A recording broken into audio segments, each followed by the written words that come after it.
take a look at each set of these markings. Now on instinct, ask yourself, what set looks the best to you? What's the most appealing? Do you like these rounded shapes?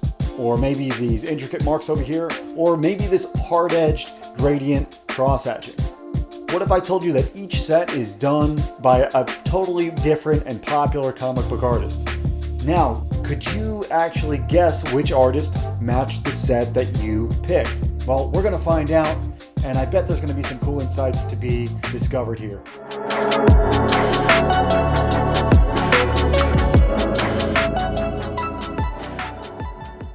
So my name is Joe, I'm a comic book artist and creator, and with this channel I'm trying to break things down within art and storytelling, that way you can improve your work that much faster. My curiosity and drive is like an all-time high right now, so I'm stoked to get into this video. Let's reveal the names that are attached to each set and see if you got yours right. Bam, there we go. Let me go through each and read their names just in case you didn't recognize these guys' signatures. Here we have David Finch, Todd McFarlane, Alvin Lee, Jim Lee, Kenneth Rocafort, Joe Maggiera, can't ever pronounce his name, and Ethan Van Sciver.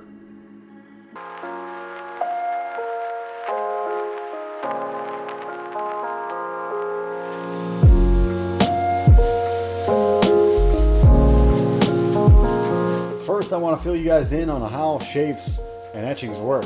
When making marks on a page, people tend to like dynamic contrast. And that's a term that I came up with that kind of encompasses a few things. What I'm saying is, markings that have a combination of contrasting elements will be the most appealing. So I've actually written a composition tutorial for howtodrawcomics.net, which is a great channel and a great website if you're interested in learning more. It's not my channel, by the way, but they are great over there and do really good services and really helping a lot of people over there. Inside that tutorial, I put in a lot of cool information about why shapes and certain markings have an effect on you at a like visceral and almost a limbic system type of level. So this whole video is really about how different artists use dynamic contrast in their styles and get different effects. I'm going to pick one of the artists on this list to analyze. We're going to figure out what's so appealing about it and what dynamic contrast techniques they're using.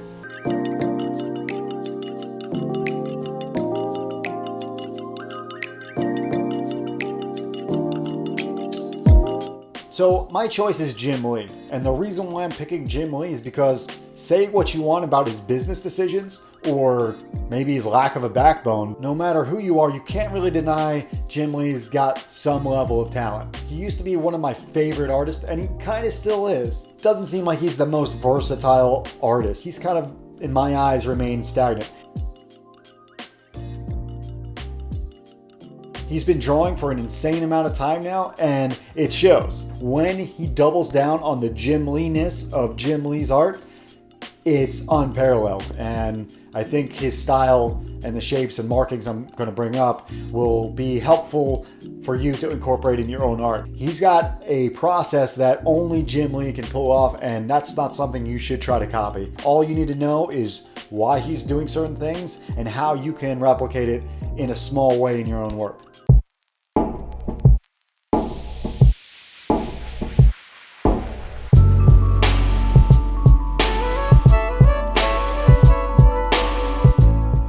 So here's the big three dynamic, contrasty type of techniques that Jim Lee's incorporating. So one, he uses oval shapes. When he could just use a straight mark, he uses an oval shape with like almost a tail in or a tail out that kind of gradients out into either shadow or light. So in this case, he's got one sharp end, a nice soft oval in the middle, and then another tail or one tail. Either way, you have a grouping of round and sharp together. So the tail gives us this nice foundation of sharpness and a lead in into the bulk of the circle, the oval that he uses. But also notice he's using line weights to help this out. So he'll do this with ovals, he'll do this with a couple other little things, like he'll put a lot of detail inside of maybe a circular shape and then lead out of it with a couple sharp lines, that's still the same dynamic contrast we're talking about. Dynamic meaning, when I say dynamic, what I like most about that word is that it's ever changing. So you're never going to find two different marks that are really the same. It means that it's not a hard and fast rule. You're not going to be able to trace this thing on a light board and then find out, it works exactly the same for you. It doesn't work like that. So this dynamic feeling comes from you practicing and you doing it naturally. However, you got to know and be aware that it exists in the first place for you to actually use it later down the road.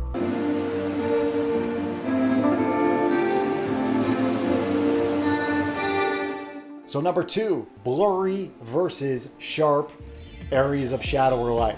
Now, Jim Lee's, I think, in my opinion, a master at this one contrasting thing that I'm bringing up here.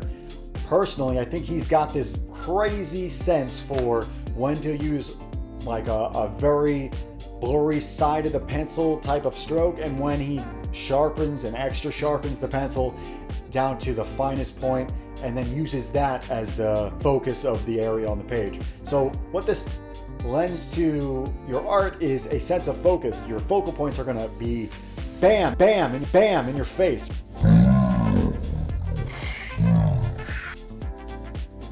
So number 3 is sharp shadows with him using unidirectional hatching. Did I say unidirectional hatching.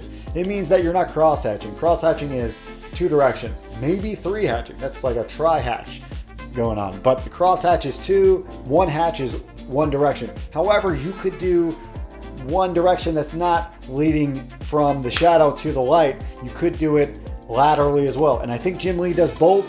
However, I think he does parallel lines going from, say, this is the shadow, and then fading out from the shadow with parallel lines. So it's cool because he's creating realism without having too much grit because of the cross-hatching. It's really awesome. So in art, there's positive and negative kind of spaces. And we also need to look at the things that Jim Lee is not doing in the selection of marks that we're looking at. What are the things that he is not doing? So number 1, we just said it, but Jim Lee is not cross-hatching. And there's a reason why he's not doing that, because there's a level of detail that he's wanting. And the more cross-hatching you add, the more grit is involved, and that really pulls away from the cleanliness maybe of the art. Depending on how it's inked, depending on how much color is kind of eating away at the line art, it still might retain some of that grit. And so he wants it to be clean, hits this level of realism, but it also simplifies what he's doing. Notice that he's not soft shading anywhere really, and he's using everything he can to add to the realism. He's not using graphical techniques like dead contours, which is pretty much a dead line weight, which means it's not going thick to thin. He's always using a thick to thin line. That way you retain as much realism as possible, because when you have a dead contour, it immediately screams, this is a comic book. And he's kind of leaning into this cinematic approach to his art. So lastly, he doesn't really do anything that's outside of realistic lighting. I think he wants to stick as much as you can to things that would happen in the real world with lighting. So that includes like rim lighting that has a strong kind of presence. Even if he's really shadowing something in the front, he'll add a rim light to really give a nice silhouette. Also, he's got different things like bloom lighting that he tries to represent without even the color work. So he's trying his best to have a turning of shapes within the hatching and everything that is realistic. You know, there's a lot of artists that keep it simple, keep it really simple, almost to the point where if you never get it colored, you wouldn't really tell the lighting situation. It's almost like a blank slate for the colorist, which is kind of cool for them.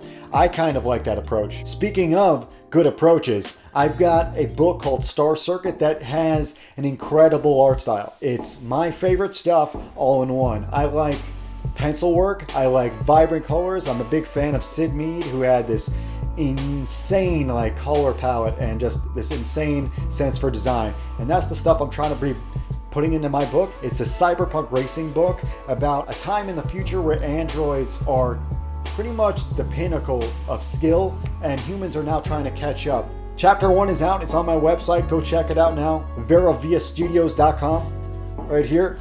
That's my website. Go check it out, guys. It is a fun read. It's a 32-ish page book, but I've got a 90-page second chapter coming. It's in the works right now. Okay guys, this video is running kind of long. Give me the suggestions in the comments of artists that you'd like me to break down in the future. That's what I'm planning to do. I want you guys to first like, subscribe, and hit the bell because you know that video is coming. Tell me if you guessed the right artist for the markings that you pick. Give me your feedback. Let me know what you like about this video. Let me know what you don't like about this video. Stay tuned because I've got more videos coming that are in this realm of breaking things down. If you're not really the most natural at doing art, this channel is for you. So subscribe, wait for these videos. I'll see you next